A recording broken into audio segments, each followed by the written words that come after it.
And welcome to MLG classes. आज की video में हम एक फेमस इंडियन इंग्लिश पोइट्स के बारे में जानेंगे जिन्हें महात्मा गांधी जी ने नाइटिंगेल ऑफ इंडिया यानी कि भारत कोकिला का खिताब दिया। Yes, I am talking about the great poets of Indian English literature Sarojini Naidu. Sarojini Naidu ji एक पोइट्स होने के साथ साथ एक फ्रीडम फाइटर भी रही हैं।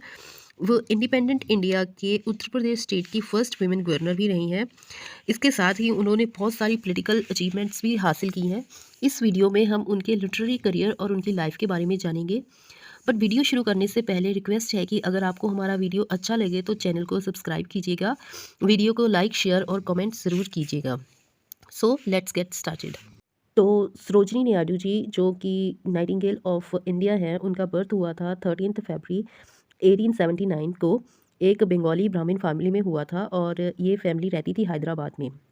इनके पेरेंट्स की बात की जाए तो इनके फादर का नाम था अघोरनाथ चट्टोपाध्याय जो कि प्रिंसिपल थे निज़ाम कॉलेज ऑफ हैदराबाद के।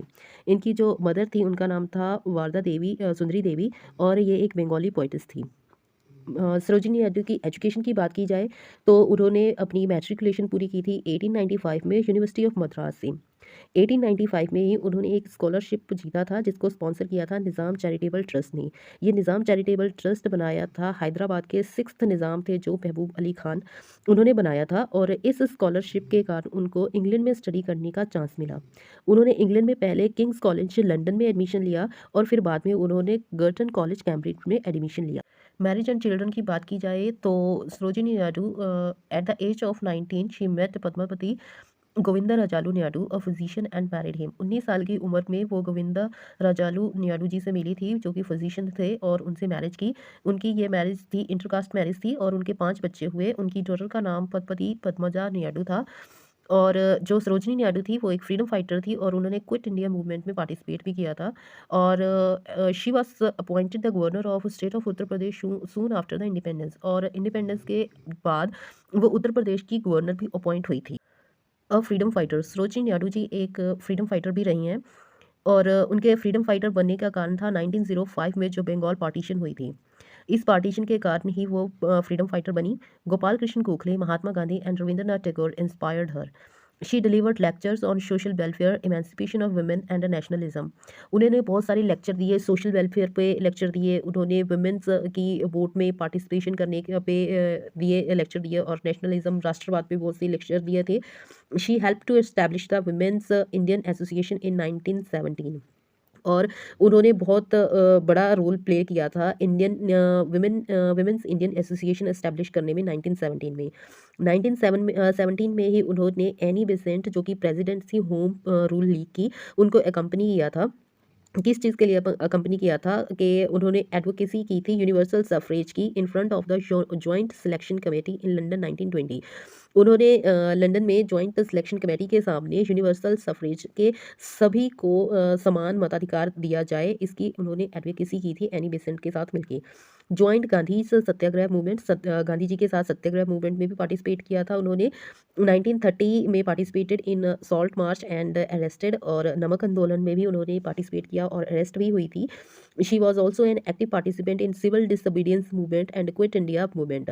और उन्होंने सिविल डिसोबीडियंस मूवमेंट थी जो, और क्विट इंडिया मूवमेंट जो सब इंडिया की इंडिपेंडेंस की बड़ी बड़ी मूवमेंट थी जो गांधी जी ने शुरू की थी, उनमें उन्होंने बढ़ चढ़ कर हिस्सा लिया था। सो ये हमारे सरोजनी नायडू जी एक महान पोइटिस होने के साथ साथ एक महान फ्रीडम फाइटर भी रही हैं। अगर उनके पॉलिटिकल करियर के बारे में बात की जाए तो in 1925 she was the first woman who presided over the annual session of Indian National Congress at Kanpur. उन्होंने इंडियन नेशनल कांग्रेस का जो सेशन हुआ था कानपुर में, एनुअल सेशन हुआ था, वो फर्स्ट वुमेन थी जिन्होंने उस सेशन को प्रिसाइड किया था। और वो 1925 से लेकर 1926 तक प्रेसिडेंट भी रही थी इंडियन नेशनल कांग्रेस की। और 1947 से लेकर इंडिपेंडेंस से लेकर 1949 तक वो फर्स्ट वुमेन गवर्नर रही उत्तर प्रदेश की। ये क्वेश्चन बहुत आता है कि जो सरोजिनी नायडू हैं वो किस स्टेट की गवर्नर रही हैं। और उसके बाद इनकी डेथ हुई थी 2 मार्च 1949 को यूपी में। और इनकी डेथ का कारण था हार्ट अटैक हुआ था, कार्डिक अरेस्ट, और इनकी एज थी 70 ईयर्स। अभी बात करते हैं सरोजिनी नायडू के लिटरेरी करियर की। उन्होंने अपने करियर में पोइम्स लिखी हैं, बहुत सारी पोइम्स लिखी हैं और उनकी पोइम्स अलग अलग कलेक्शन के अंडर पब्लिश हुई थी। और जो सबसे पहले जो पोइम्स की कलेक्शन थी वो थी द गोल्डन थ्रेशोल्ड, और ये पब्लिश हुई थी 1905 में। और इस बुक का जो इंट्रोडक्शन लिखा था वो लिखा था आर्थर साइमंस ने, और ये बुक डेडिकेट की थी उन्होंने एडमंड कूस को। इस जो कलेक्शन थी इसमें बहुत सारी पोइम्स थी, बहुत सारे सॉन्ग्स थे जिनको अलग अलग कैटेगरी में उन्होंने रखा था। सो इसका जो कंटेंट था कलेक्शन का वो ऐसे है। इसमें कुछ फोक सॉन्ग थे जैसे palanquin bearers, wandering singers, Indian weavers, Coromandel fishers. Indian weaver and Coromandel fishers ये दोनों बहुत ही ज़्यादा इंपॉर्टेंट पोइम्स हैं। इनमें से क्वेश्चन आते हैं the snake charmer, corn grinder, village song, in praise of henna, harvest hymn, Indian love song, cradle song, suttee. कुछ सॉन्ग्स भी लिखे थे उन्होंने इस कलेक्शन में। सॉन्ग थे song of music, Humayun to Zubeida, autumn song, alabaster, ecstasy, to my fairy fancies. उसके अलावा कुछ और पोइम्स भी लिखी थी इस कलेक्शन में, वो थी O to H H the Nizam of Hyderabad, in the forest, past and future life, the poet's love song, to the god of pain, the song of princess Zebunnisa, Indian dancers, My Dead Dream, Damayanti to Null in the Hour of Exile, The Queen's Rival, The Poet of Death, The Indian Gypsy। ये भी important है poem the Indian gypsy, ये poem important है। To my children, the Purdah Nashin, to youth, nightfall, in the city of Hyderabad, street cries, to India, the royal tombs of Golconda, to a Buddha seated on a lotus. This book was admired by Gopal Krishna Gokhale. और ये इनकी first जो poem की collection थी, और इस collection को गोपाल कृष्ण गोखले जी ने बहुत ज़्यादा एडमायर किया था, बहुत ज़्यादा अच्छी उनको पोइम्स लगी थी। उनकी जो सेकंड कलेक्शन थी पोइम्स की वो थी the word of time, song of life, death and spring. इस कलेक्शन में अलग अलग पार्ट्स में उनको उन्होंने पोइम्स को रखा है। जैसे सॉन्ग ऑफ लाइफ में हैप्पी पोइम्स हैं, सॉन्ग ऑफ स्प्रिंग में जो है ट्रीफुल पोइम्स हैं, song of life and death में थोड़ी सी सैड सी पोइम्स हैं। सो ऐसे इन्होंने अलग अलग कैटेगराइज करके अलग अलग पोइम्स रखी हैं इस कलेक्शन में। ये जो कलेक्शन थी इन्होंने डेडिकेट की थी अपनी मदर और फादर को, और ये पब्लिश हुई थी 1912 में। सेकंड जो उनकी पोइम्स की कलेक्शन थी वो 1912 में लंदन में पब्लिश हुई थी। और it's introduction was given by Edmund goose, और एडमंड गूस थे जो उन्होंने इनका इंट्रोडक्शन दिया था। कि कंटेंट की बात की जाए तो सबसे पहले song of love and death के अंडर कौन कौन सी पोइम्स उन्होंने लिखी थी। The word of time, dirge in sorrow of her bereavement, an Indian love song in remembrance, Violet Clarke, Love and Death, The Dance of Love, The Love Song from the North, At Twilight, On the Way to Golconda, Alone, The Rajput Love Song, The Persian Love Song, To Love। आगे है songs of spring time, इसी collection में थी।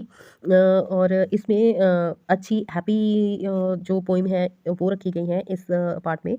और spring, the song of spring, the Joy of spring time, Basant Panchami, Lilavati's lament at the feast of spring, in the time of flowers, in the praise of Gulmohar blossoms, Nastra Vithams, Golden Cassia, Champak blossoms, Ecstasy। उसके बाद है Indian folk songs इसी collection में। Two Indian tunes, village song, slumber song for Sonalini. उसके बाद है songs of my city, in the latticed balcony in bazaars of Hyderabad, Bengal seller, the festival of serpents, a song of Radha, the milkmaid, spinning song, hymn to Indra, Lord of rain। Next है songs of life, इसी collection में death and life, the Hussain Sagar, the fairy isle of Janjira, the soul's prayer, transience, the old woman in the night at dawn, an anthem of love, solitude, a challenge to fate, a call of evening prayer, in salutation to eternal peace, medley, a Kashmiri song, farewell cotton. So ये थी second collection की poems. अभी third जो उनकी collection आई थी poems की वो थी the broken wings, song of love, death and destiny, इस कलेक्शन का नाम था। और ये कलेक्शन पब्लिश हुई थी 1915 में। और इसका जो इंट्रोडक्शन था वो दिया गया था आर्थर साइमन द्वारा। और इसका जो कंटेंट था, जो मेन इसमें पोइम्स थी वो थी द ब्रोकन विंग, जो कि टाइटल है इस कलेक्शन का, songs of life and death, the gift of India, the temple, Lakshmi, the lotus born, the victor, the Imambara, the song from Shiraz, imperial Delhi.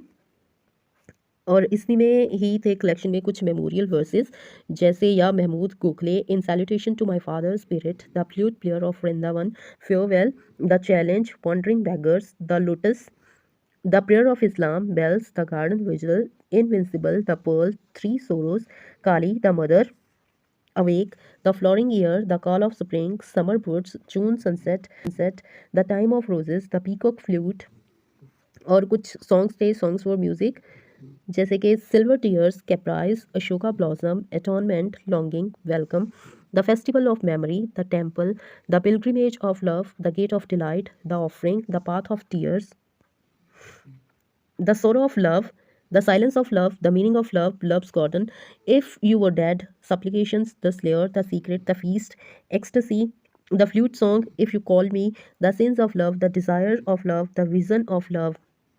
Next जो इनकी कलेक्शन थी वो थी century, the fear of love, the illusion of love, the worship of love, love triumph, love omnipotent, love transcendent, invocation, devotion.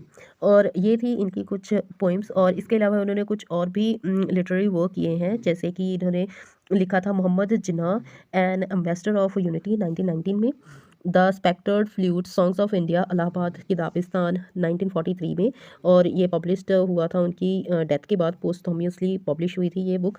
The feather of the dawn in 1961 it was also published posthumously and it is edited by her daughter Padmaja Nehru। so ये book कई बार पूछ ली जाती है कि कौन सी उनकी book उनकी death के बाद पब्लिश हुई थी, जो कि उनकी डॉटर ने एडिट की थी। वो थी the feather of the dawn 1961 में। उसके बाद है उन्होंने जो इंडियन उनकी जो पोइम थी द इंडियन वीवर, उनकी एडिशन आई थी 1971 में उनकी डेथ के बाद। इसके अलावा उनको जो अवार्ड एंड ऑनर मिले हैं वो हैं, उनको नाइटिंगेल ऑफ इंडिया कहा गया है, महात्मा गांधी जी ने उनको ये उपाधि दी थी, ठीक है। उसके बाद केसरी हिंद मेडल दिया गया उनको ब्रिटिश गवर्नमेंट के द्वारा। और उनकी 135th बर्थ एनिवर्सरी पर गूगल ने गूगल डूडल प्ले किया था, जो उनकी 135th बर्थ एनिवर्सरी थी। ये थी सरोजनी नायडू जी, उनके कुछ अवार्ड्स एंड ऑनर्स और उनके लिटरेरी वर्क। वीडियो कैसा लगा कमेंट करके बताना, अगर अच्छा लगे तो प्लीज़ चैनल को सब्सक्राइब कीजिएगा, क्योंकि ऐसी वीडियो बनाने के लिए हमें बहुत मेहनत करनी पड़ती है। अगर आप नेक्स्ट भी ऐसी अच्छी वीडियो चाहिए, अच्छा मटेरियल चाहिए प्रिपरेशन के लिए एग्ज़ाम्स की, तो प्लीज़ चैनल को सब्सक्राइब कीजिएगा। थैंक्स।